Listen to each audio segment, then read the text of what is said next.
اللهم صل على سيدنا مولانا محمد وعلى آل سيدنا مولانا محمد وبارك وسلم. اعوذ باللہ من الشیطان الرجیم. بسم اللہ الرحمن الرحیم. الحمد للہ رب العالمین. الحمد للہ رب العالمین. الحمد للہ رب العالمین. اعوذ باللہ من الشیطان الرجیم. بسم اللہ الرحمن الرحیم. ما آتاکم الرسول فخذوہ وما نہاکم عنہ فانتہوا. اللہ تعالیٰ قرآن پاک میں ارشاد فرماتے ہیں کہ تمہارے نبی تم کو جو بھی حکم دے اس کو لے لو، اور جس بات سے بھی منع کرے اس سے رک جاؤ. رسول اللہ صلی اللہ علیہ وسلم کے احادیث مبارکہ کا ذکر کرنا اللہ تعالیٰ نصیب فرمایا. جتنا شکر ادا کرنا کرے کم ہے کہ اللہ تعالیٰ نے ہم کو یہ موقع عطا فرمایا اور حدیث کی تعریف کیا. حدیث کا مقام حدیث کا آپ لوگ گزشتہ اتوار کو سن چکے ہیں کہ رسول اللہ صلی اللہ علیہ وآلہ وسلم کے جو بھی آپ کے الفاظ رہتے ہیں احادیث مبارکہ میں وہ من جانب اللہ ہی ہوا کرتے ہیں. اس کی تفصیل آپ لوگ سماعت فرما چکے ہیں. اب ایک مشہور حدیث جس کا نام حدیث کی کتابوں میں حدیث احسان ہے اور بعض کتابوں میں حدیث جبرائیل لکھا ہے، جس کو سیاح ستہ نے اپنی پورے سیاح ستہ کی کتابوں میں یہ حدیث لکھی ہوئی ہے. اور حضرت ابو ہریرہ رضی اللہ عنہ کی روایت سے بخاری شریف میں بھی یہ حدیث ہے. بخاری شریف میں تو پہلا باب کتاب الوحی ہے، دوسرا باب جو کتاب الایمان ہے اس میں یہ حدیث مبارکہ ہے. اور امام مسلم شریف میں بھی امام مسلم رحمۃ اللہ علیہ نے اس حدیث کو سب سے پہلے لکھا ہے. کتاب الایمان مسلم شریف میں پہلے کتاب الایمان ہے اور اس میں یہ حدیث شریف ہے. تو یہ حدیث شریف مسلم شریف میں حضرت عمر رضی اللہ عنہ سے مروی ہے. ارشاد ہے حضرت عمر رضی اللہ عنہ روایت کرتے ہیں ان عمر بن خطاب رضی اللہ عنہ قال بینما نحن عند رسول اللہ صلی اللہ علیہ وسلم ذات یوم. کہا حضرت عمر رضی اللہ عنہ نے کہ بینا نحن ہم سب کے درمیان، جب کہ ہم سب رسول اللہ صلی اللہ علیہ وسلم رسول اللہ صلی اللہ علیہ وسلم کے پاس بیٹھے ہوئے تھے. ذات یومین ایک دن ہم سب رسول اللہ صلی اللہ علیہ وسلم کے پاس بیٹھے ہوئے تھے. بعض کتاب میں ہے کہ آپ صلی اللہ علیہ وسلم بیان فرما رہے تھے اور بہت صحابہ کا مجمع تھا. طلع علینا رجل شدید البیاض الثیاب شدید سواد الشعر لا یری له اثر السفر. اذ طلع علینا رجل مانے اچانک ایک آدمی آیا ہمارے درمیان. شدید البیاض اس کے بیاض ثیاب اس کے کپڑے بہت ہی سفید تھے. شدید سواد الشعر اس کے بال بہت ہی کالے تھے. لا یری علیہ اثر السفر اس پر کوئی اثر کے آثار بھی نہیں تھے. لا ولا یعرفہ منا احد حتی جلس الی النبی صلی اللہ علیہ وسلم. اور ہم ولا یعرف منا احد اور ہم میں سے کوئی ایک جس کو پہچانتا بھی نہیں تھا. ایسا شخص آیا اچانک کہ اس کے کپڑے بے انتہا سفید تھے، اس کے بال بے حد کالے تھے اور اس پر کوئی سفر کے آثار بھی نہیں تھے، اور ہم میں سے کوئی شخص اس کو پہچانتا بھی نہیں تھا. حتی جلس الی نبی صلی اللہ علیہ وسلم یہاں تک کہ وہ رسول اللہ صلی اللہ علیہ وسلم کے قریب بیٹھ گیا. فاسند رکبتیہ الی رکبتیہ بس اس نے اپنے گھٹنے رسول اللہ صلی اللہ علیہ وسلم کے گھٹنوں سے ملا دیے. ووضع کفیہ علی فخذیہ اور اپنے ہاتھ کو رسول اللہ صلی اللہ علیہ وآلہ وسلم کے مانڈے مبارک پر رکھ دیا. وقال اور کہا یا محمد صلی اللہ علیہ وسلم اخبرنی عن الاسلام مجھے خبر دیجئے اسلام کے بارے میں. فقال رسول اللہ صلی اللہ علیہ وسلم آپ صلی اللہ علیہ وسلم نے جواب دیا اس کو الاسلام اسلام یہ ہے کہ ان تشہد ان لا الہ الا اللہ وان محمد رسول اللہ. اور اسلام یہ ہے کہ تو گواہی دے کہ اللہ کے سوا کوئی معبود نہیں اور یہ کہ محمد رسول اللہ صلی اللہ علیہ وسلم اللہ کے رسول ہے، اور نماز کو قائم کر،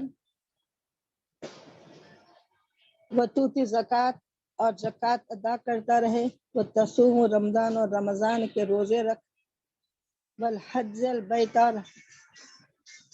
اور اللہ کے گھر کا حج کر، ان استطاع الیہ سبیلا اگر تو وہاں تک پہنچنے کی طاقت رکھتا ہے تو حج کر۔ یہ ارکان اسلام ہے۔ قال صدقت، بس کہا اس شخص نے آپ نے سچ فرمایا۔ قال فعجبنا له يسأله ويصدقه، کہا حضرت عمر رضی اللہ عنہ نے فعجبنا، پس ہم کو تعجب ہوا لہو اس کے بارے میں، یسألہ جو سوال بھی کرتا ہے، ویصدق اور اس کی تصدیق بھی کرتے جاتا ہے۔ قال پھر کہا اس شخص نے اخبرنی عن الایمان، مجھے خبر دیجئے ایمان کے بارے میں۔ تو رسول اللہ صلی اللہ علیہ وسلم نے ارشاد فرمایا، قال فرمایا آپ صلی اللہ علیہ وسلم نے، ان تؤمن باللہ وملائکتہ وکتبہ ورسلہ والیوم الآخر وتؤمن بالقدر خیرہ وشرہ۔ قال صدقت، پھر رسول اللہ صلی اللہ علیہ وسلم نے ایمان کی تعریف بیان فرمائی، یہ کہا، قال فرمایا آپ صلی اللہ علیہ وسلم نے، ان تؤمن باللہ کہ تو ایمان لائے اللہ پر، وہ ملائکتہ اس کے فرشتوں پر، وہ کتب ہی اس کی کتابوں پر، وہ رسول ہی اس کے رسولوں پر، والیوم الآخر اور آخرت کے دن پر، وتؤمن بالقدر خیرہ وشرہ اور ایمان لا تقدیر کے اچھے اور برے ہونے پر۔ قال صدقت یا رسول اللہ، کہا اس سائل نے آپ نے سچ فرمایا۔ قال فاخبرنی عن الاحسان، کہا اس نے کہ مجھے خبر دیجیے احسان کے بارے میں۔ قال فرمایا رسول اللہ صلی اللہ علیہ وسلم نے، ان تعبد اللہ کأنک تراہ، یہ کہ تو اللہ کی عبادت اس طرح کر گویا کہ تو اس کو دیکھ رہا ہے، کأنک گویا کہ تو تراہ اس کو دیکھ رہا ہے، فإن لم تکن تراہ فإنہ یراک، اگر تو نہیں دیکھ سکتا تراہ تو فإنہ یراک، تو بس تو یہ یقین کر لے کہ اللہ تعالیٰ تجھ کو دیکھ رہا ہے۔ قال فاخبرنی عن الساعہ، بس اس سائل نے کہا قیامت کب ہوگی؟ قال فرمایا رسول اللہ صلی اللہ علیہ وسلم نے، مل مسئول عنہا بعالم من السائل، نہیں جانتا ہے وہ جس سے سوال کیا جا رہا ہے اس کے بارے میں جو سوال کرنے والے سے زیادہ۔ تو آپ صلی اللہ علیہ وسلم نے ارشاد فرمایا کہ جس سے سوال کیا جا رہا ہے وہ سوال کرنے والے سے زیادہ اس بارے میں نہیں جانتا۔ پھر کہا اس شخص نے، قال فاخبرنی عن اماراتها، قال ان تلد الامۃ، ہاں پھر اس نے کہا فاخبرنی مجھے خبر دیجیے، عن اماراتها اس کے بارے میں، قیامت کی نشانیوں کے بارے میں۔ تو قال فرمایا رسول اللہ صلی اللہ علیہ وسلم نے کہ قیامت کی نشانی یہ ہے کہ ان تلد الامۃ ربتها، یہ کہ باندی اپنے آقا کو جنے گی، یعنی باندیوں سے ان کے مالک پیدا ہوں گے، یعنی باندیوں کے ساتھ ایسا رہیں گے ان کے مالک کے، جب اس کی اولاد ہوگی تو وہ اولاد بھی مالک کی اولاد رہے گی، ان کے جو دنیا میں جو ظاہری مالک ہوتے ہیں، آقا ہوتے ہیں ان کے، تو لہٰذا وہ بھی اس کے مالک ہو جائے گی۔ تو اس طریقے سے یہ قیامت کے نشانیوں میں آپ نے ارشاد فرمایا۔ پھر فرمایا آپ صلی اللہ علیہ وسلم نے، وَأَن تَرَى حَفَاةُ الْعُرَاةَ الْآلَةَ رَعَاءُ الشَّاءِ، اور یہ کہ تم دیکھیں گے، طرح یہ کہ تم دیکھیں گے لوگوں کو کہ ننگے پیر پھرنے والے، بکریاں چلانے والے اونچی اونچی عمارتیں بنائیں گے، یتطاولون فی البنیان، یتطاولون طویل بنیان عمارتیں، طویل عمارتیں بنائیں گے۔ قال ثم انطلق فلبثت ملیا، پھر کہا حضرت عمر رضی اللہ عنہ نے، انطلق بس وہ شخص چلا گیا، فلبثت بس تھوڑی دیر میں ٹھہرا، ملین اس کے بعد میں، ثم قال لی پھر کہا رسول اللہ صلی اللہ علیہ وسلم نے لی مجھ سے کہا، یا عمر اتدری من السائل، کیا تم جانتے ہو یہ سائل کون تھا؟ قلت اللہ ورسولہ اعلم، قربان جائیے صحابہ کرام کی یہ عادت تھی ہمیشہ کی کہ جب بھی کوئی بات ہوتی تو تمام صحابہ کی عادت تھی کہ وہ کہتے اللہ کا رسول جانے۔ حالانکہ بعض باتیں ان کو معلوم بھی ہوتی تھی مگر وہ یہی جواب دیتے تھے، قل تو کہا میں نے، اللہ و رسول عالم، اللہ کے رسول زیادہ جانتے ہیں۔ قال فرمایا رسول اللہ صلی اللہ علیہ وسلم نے، فإنه جبریل اتاکم یعلمکم دینکم، کہا رسول اللہ صلی اللہ علیہ وسلم نے ارشاد فرمایا، بس بے شک وہ جبرائیل تھے، اتاکم آئے تھے تمہارے پاس، یعلمکم دینکم، تم کو تمہارا دین سکھانے کے لیے۔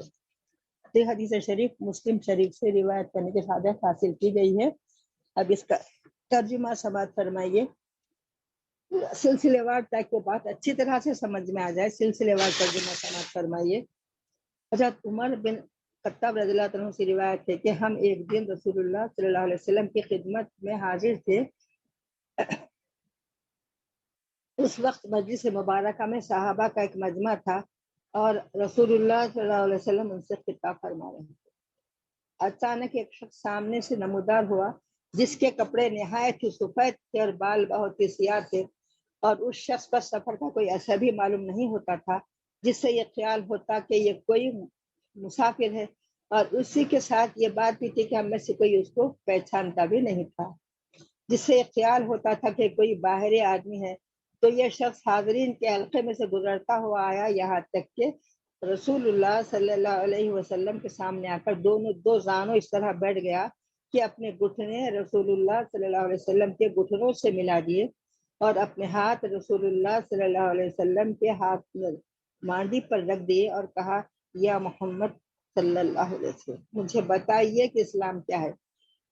رسول اللہ صلی اللہ علیہ وسلم نے ارشاد فرمایا، اسلام یہ ہے کہ، یعنی اسلام کے ارکان یہ ہے کہ دل و زبان سے تم شہادت ادا کرو کہ اللہ کے سوا کوئی معبود نہیں، کوئی ذات عبادت کے لائق نہیں، اور محمد صلی اللہ علیہ وسلم اس کے رسول ہیں، اور نماز قائم کرو، زکوٰۃ ادا کرو، ماہ رمضان کے روزے رکھو، اور اگر حج بیت اللہ کی استطاعت رکھتے ہو تو حج کرو۔ سائل نے آپ کا یہ جواب سن کر کہا، آپ نے سچ کہا۔ راوی حدیث حضرت عمر رضی اللہ عنہ کہتے ہیں کہ ہم کو اس پر تعجب ہوا کہ یہ شخص پوچھتا بھی ہے، خود تصدیق بھی کرتا جاتا ہے۔ اس کے بعد اس شخص نے عرض کیا، مجھے بتائیے کہ ایمان کیا ہے؟ تو رسول اللہ صلی اللہ علیہ وسلم نے ارشاد فرمایا، ایمان یہ ہے کہ تم اللہ پر، اس کے فرشتوں پر، اس کی کتابوں پر اور اس کے رسولوں پر اور یوم آخرت پر اور قیامت کے دن کو یقین جانو اور حق مانو، اور ہر خیر و شر اللہ کی طرف سے تقدیر سے ہے، پھر اس کو حق جانو اور حق مانو۔ یہ سن کر اس نے کہا، آپ نے سچ کہا۔ اس کے بعد اس شخص نے عرض کیا، مجھے بتائیے کہ احسان کیا ہے؟ تو رسول اللہ صلی اللہ علیہ وسلم نے ارشاد فرمایا، احسان یہ ہے کہ اللہ کی عبادت تم اس طرح کرو گویا کہ تم اس کو دیکھ رہے ہو، کیونکہ اگر تم اس کو دیکھ نہیں سکتے تو پر وہ تو تم کو دیکھتا ہی ہے۔ پھر اس شخص نے عرض کیا، مجھے قیامت کے بارے میں بتائیے کہ وہ کب ہوگی؟ تو آپ صلی اللہ علیہ وسلم نے ارشاد فرمایا، جس سے یہ سوال کیا جا رہا ہے وہ اس کو سوال کرنے والے سے زیادہ نہیں جانتا۔ پھر اس نے عرض کیا، تو مجھے اس کی کچھ نشانیاں بتائیے۔ تو رسول اللہ صلی اللہ علیہ وسلم نے ارشاد فرمایا، اس کی ایک نشانی تو یہ ہے کہ باندی سے اس کے مالک پیدا ہوں گے۔ دوسری نشانی یہ ہے کہ تم دیکھو گے کہ جن کے پاؤں میں جوتا اور تن پر کپڑا نہیں ہے وہ دیہی دست ہیں، بکریاں چرانے والے ہیں، مگر وہ بڑی بڑی عمارتیں بنانے لگیں گے اور اس میں ایک دوسرے پر سبقت لے جانے کی کوشش کریں گے، فخر کریں گے۔ حضرت عمر رضی اللہ عنہ کہتے ہیں کہ یہ باتیں کر کے وہ نووارد شخص چلا گیا۔ پھر مجھ سے کچھ عرصہ گزر گیا تو میں نے رسول اللہ صلی اللہ علیہ وسلم سے پوچھا، تو رسول اللہ صلی اللہ علیہ وسلم نے مجھ سے پوچھا کہ وہ سوال کرنے والا شخص کون تھا؟ تو میں نے عرض کیا، اللہ اور اس کا رسول ہی زیادہ جاننے والے ہیں۔ تو آپ صلی اللہ علیہ وسلم نے ارشاد فرمایا، وہ جبرائیل تھے، تمہاری اس مجلس میں اس لیے آئے تھے کہ تم کو تمہارا دل سکھلا دے۔ تو اس حدیث میں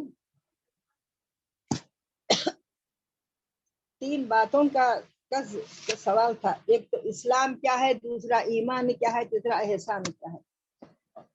تو اسلام کے بارے میں رسول اللہ صلی اللہ علیہ وسلم نے ارشاد فرمایا کہ اسلام یہ ہے کہ گواہی دے اللہ کی اور اللہ کے رسول کی، اللہ کی گواہی دے کہ اللہ ایک ہے، اللہ کے سوا کوئی معبود نہیں، اور محمد صلی اللہ علیہ وسلم اللہ کے رسول ہیں۔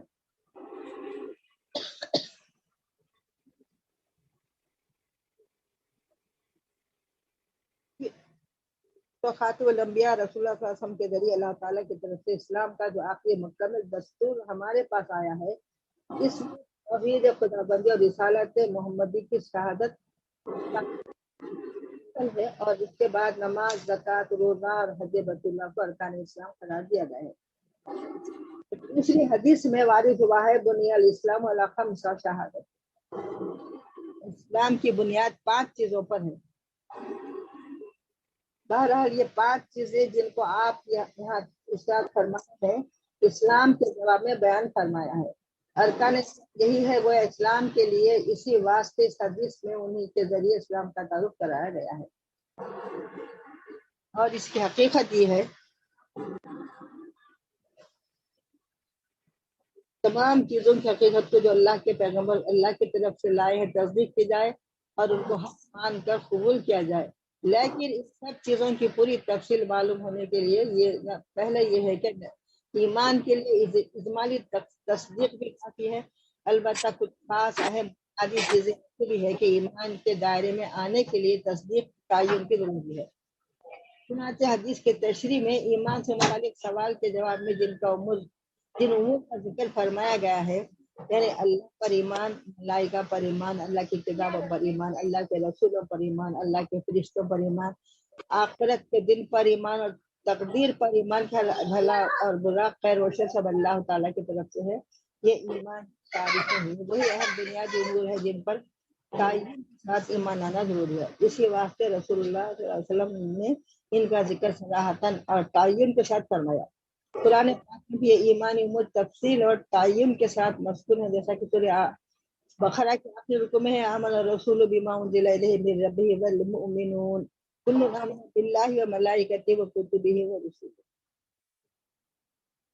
اور سورہ نساء کی آیت شریفہ اللہ تعالیٰ ارشاد فرماتے ہیں، ومن یکفر باللہ وملائکتہ وکتبہ ورسلہ والیوم الآخر فقد ضل ضلالا بعیدا، یعنی جو انکار کرا اللہ کا، فرشتوں کا، اللہ کی کتابوں کا، اللہ کے رسولوں کا اور آخرت کے دن کا، تو بہت گمراہی میں پڑ گیا۔ تو تقدیر کا، خیر و شر کا ذکر قرآن پاک میں اگرچہ ایمانیات کے ساتھ آیات میں نہیں آیا، لیکن دوسرے موقع پر قرآن پاک نے اس کو بھی صراحت سے بیان کیا ہے۔ تو اللہ پر ایمان لانے کا مطلب تو یہ ہے کہ اس کے موجود ہونے پر، وحدہ لا شریک لہ ہونے پر، خالق کائنات ہونے پر، رب العالمین ہونے پر کا یقین کیا جائے، اور ہر عیب و نقص کی ہر بات سے پاک اور صفت کمال سے متصل سمجھا جائے۔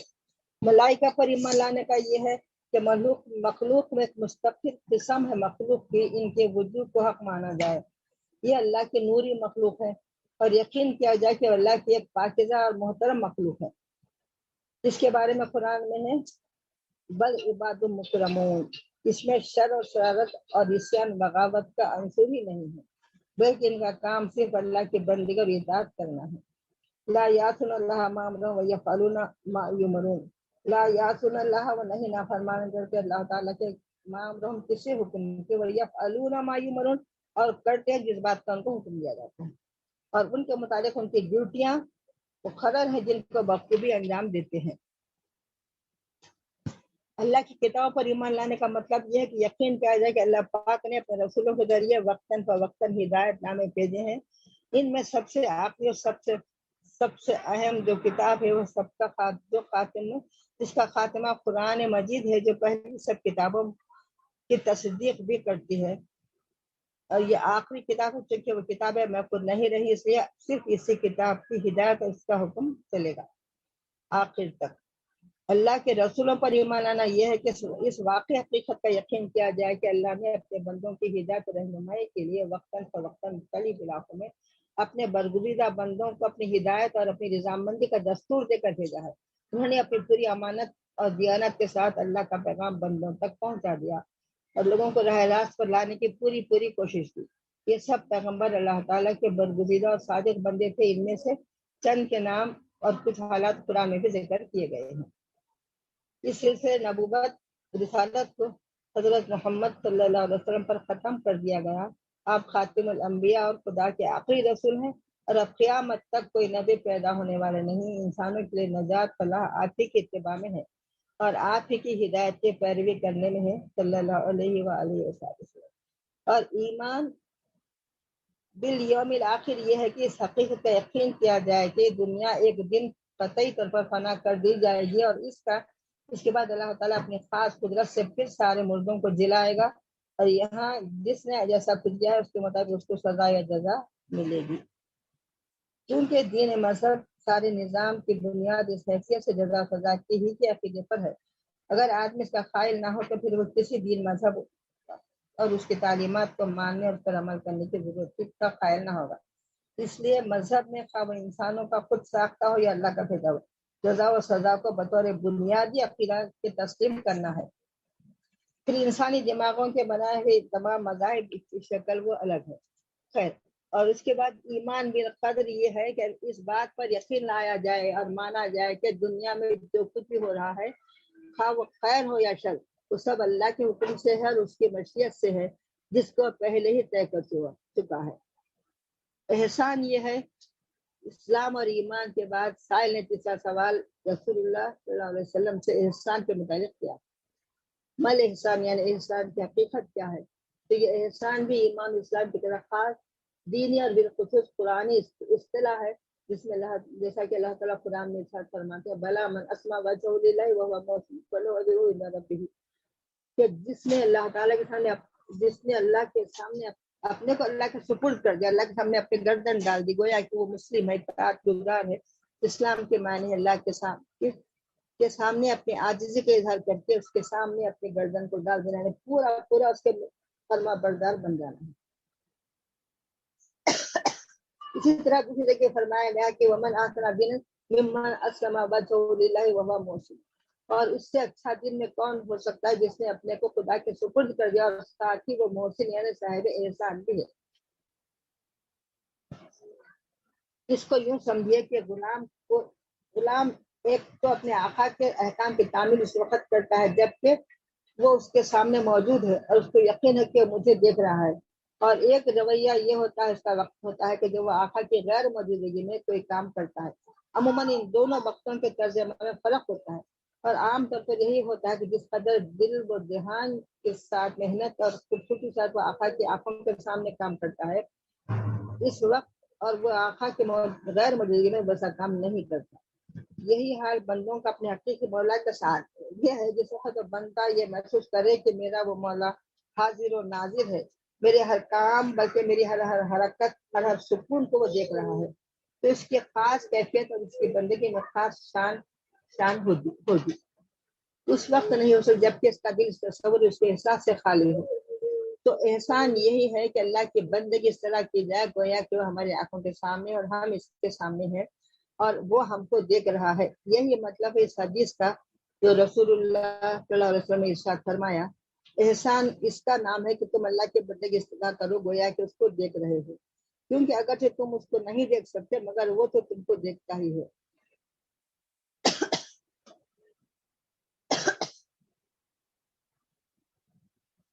احسان اس ایک روایت میں اس وقت پر یہ الفاظ بھی آئے ہیں کہ الاحسان ان تعمل للہ کانک تراہ، جس کا ترجمہ یہ کہ احسان اس کا نام ہے کہ تم ہر کام اللہ کے لیے اس طرح کرو گویا کہ وہ تم کو دیکھ رہے ہیں۔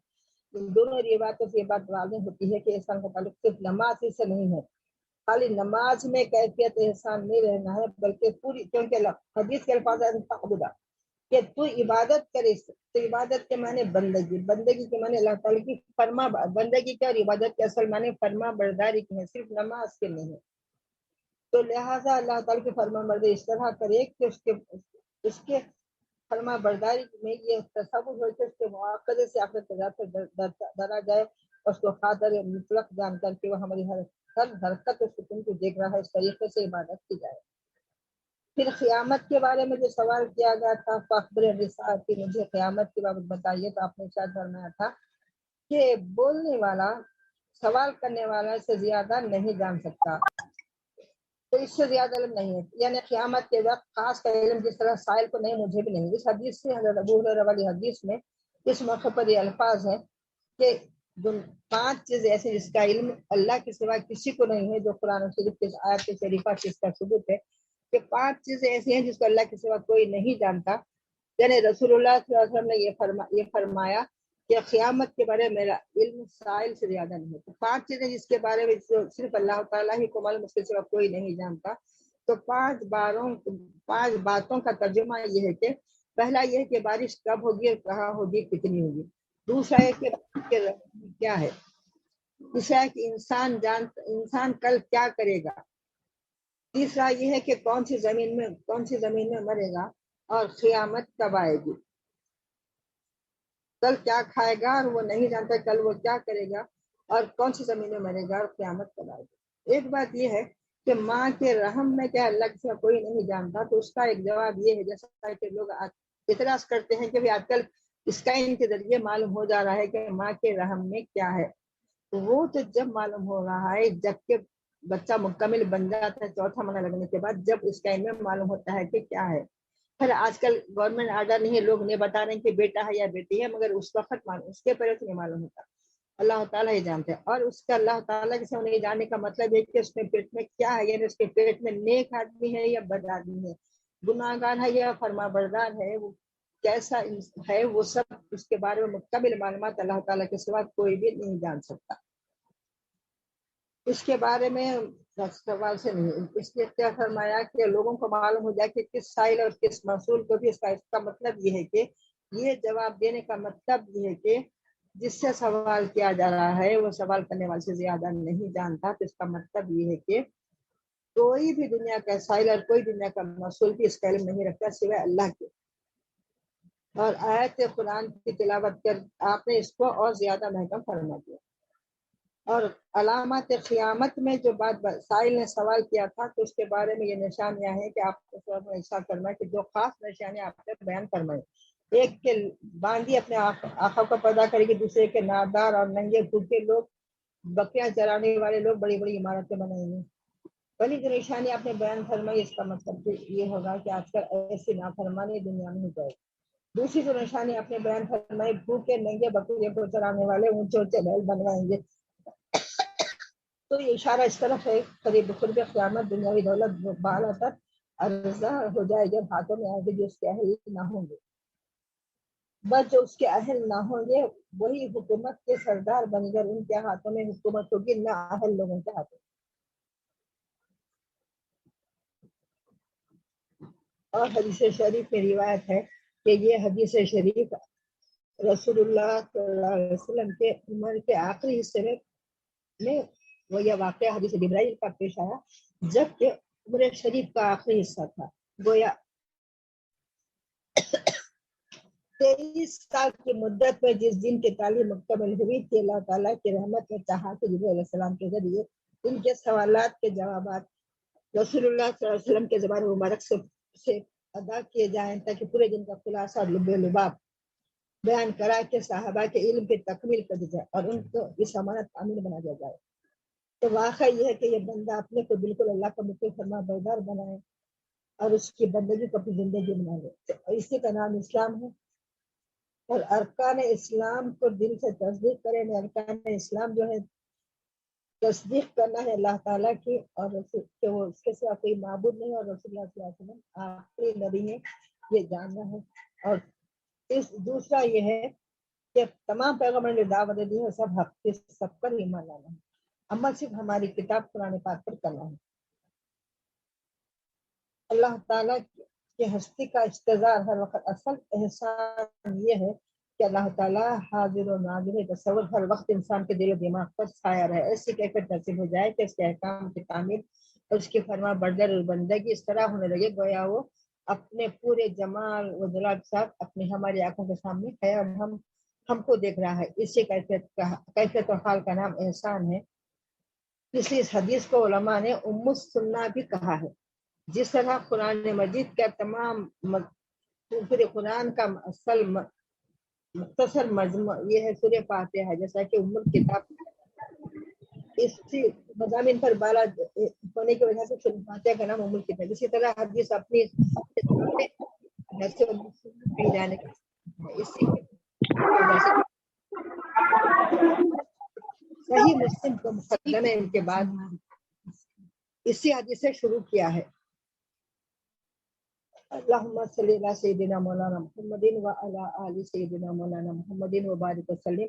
تو اصل میں اس کیفیت کا نام احسان ہے کہ ہر وقت ہر گھڑی یہ نہ صرف یہ دیکھنا ہے کہ اللہ تعالیٰ ہمارے اعمال کو دیکھ رہا ہے، بلکہ وہ ہماری دلوں کی کیفیت سے بھی واقف ہے. تو ہم جو بھی عمل کریں گے، یہاں تک کہ علماء کرام نے لکھا ہے کہ جب کھانا کھانے بیٹھو تو یہ سوچو کہ یہ روٹی ہمارے ہاتھ میں کس طرح پہنچی ہے.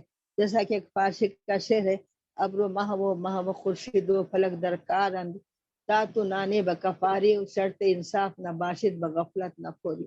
بغفلت نہ خوری یعنی غفلت کے ساتھ نہ کھائے، بلکہ اللہ تعالیٰ کو کیفیت استحضار ہر وقت ہمارے دماغ میں، کیفیت حضوری ہمارے دماغ میں ہر وقت رہے کہ ہمارا پروردگار ہم کو دیکھ رہا ہے.